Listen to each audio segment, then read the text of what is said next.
Could Paul George be on the move? Because he's arguably the biggest domino of the 2024 offseason, and wherever he falls, whatever decision he makes alongside with the cooperation of the Los Angeles Clippers is going to dictate a lot of other moves come this offseason. Paul George has a few options. He can opt in to the final year of his deal with the LA Clippers, and that means he would cash in $48 million, which is obviously a very nice sum. We don't know if he wants to stick around with this Clippers team. There's been rumblings that he's maybe would opt in and demand a trade out, and that would facilitate the Clippers at least having him in contract. They wouldn't lose him for nothing.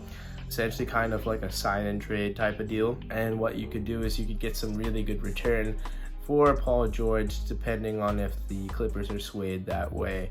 He's been tied to the Philadelphia 76ers. I think they would have a really nice set of assets to get back in return. Definitely it's been tied to the Golden State Warriors. I think that would be a really nice move for Golden State, given that they've been really good with small forwards recently. With Steph Curry heading into the back nine of his prime per se, he still can give you a puncher's chance, but he absolutely needs some help. Just through 2 years ago, we saw him with Klay Thompson, Jordan Poole, Draymond as well, and a ascending Andrew Wiggins be in that small forward position and give you some very good defense, hit some open jump shots, especially from the outside, and be a consistent secondary scorer for this Golden State team. And I think Paul George could kind of absorb what Jordan Poole gave you and what Andrew Wiggins gave you there. Certainly still need to fill up some holes because there's a likely departure of Klay Thompson in this offseason, but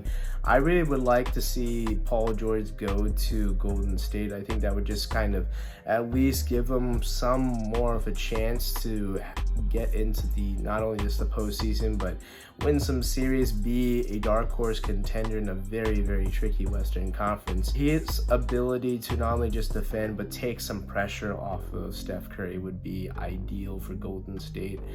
I think he still has a lot left in the tank. Might be the safest thing to predict that he just rides out the offseason and opts in to the LA Clippers, stays a final year, because we know that with the Clippers opening up this into a dome, that they don't want to open it to a listless team of Kawhi Leonard for maybe a few games until his load management kind of kicks in, and then no other good players. So it's really up to Paul George and also the Clippers to work in tandem to see if they want to stay together or help facilitate a trade, get Paul George out of LA.